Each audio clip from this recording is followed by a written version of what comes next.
السلام علیکم ورحمۃ اللہ۔ ناظرین، آپ دیکھ رہے ہیں حجامہ ٹی وی، آپ کا میزبان حکیم محمد اسامہ خان۔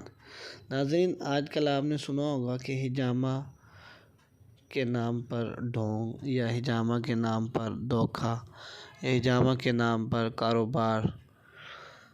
تو ناظرین، یہ جو الزامات لگائے جا رہے ہیں حجامے کے حوالے سے کہ یہ سنت کا نام لے کر دھوکہ دیا جا رہا ہے، اصل میں بات یہ ہے کہ حجامہ ہے ہی سنت ایک تو اس کی ایک اپنی ہی افادیت ہے کہ ایک علاج ہے حجامہ کے مختلف امراض کے حوالے سے، تو اس کی اپنی افادیت ہے۔ جیسے کسی ڈاکٹر کے کلینکس پہ یا حکیم کے کلینکس پہ جاتے ہیں تو وہاں ایک آیات لکھی ہوتی ہے، وَإِذَا مَرِضْتُ فَهُوَ يَشْفِي، اور جب میں بیمار ہوتا ہوں تو اللہ ہی مجھے شفا دیتا ہے۔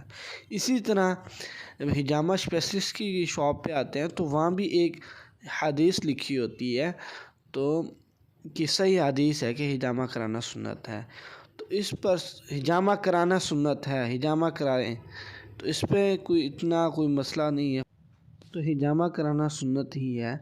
تو اس کے علاج ہے، ایک باقاعدہ حجامہ علاج میں سے بہترین علاج حجامہ ہی ہے، تو حجامہ کرائیں گے تو ایک سنت ہے تو اس کا ایکسٹرا ثواب ملے گا۔ اسی طرح تو حجامے کے حوالے سے کچھ لوگ اس کو کہہ رہے ہیں کہ سنت کے نام پہ دھوکہ دیا جا رہا ہے کہ یہ کوئی علاج نہیں ہے۔ اب ٹھیک ہے، آپ سنت اگر نہیں سمجھتے تو ایک علاج ہے، آپ علاج کے طور پر اسے استعمال کریں، اسے یوز کریں، اسے کرائیں آپ، تو انشاءاللہ فائدہ ہی فائدہ ہوگا۔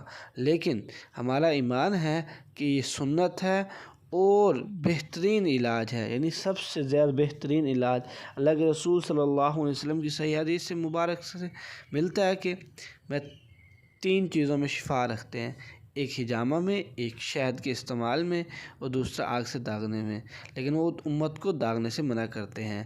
ناظرین، آپ کی صحت اور عافیت کا دعا گو حکیم محمد اسامہ۔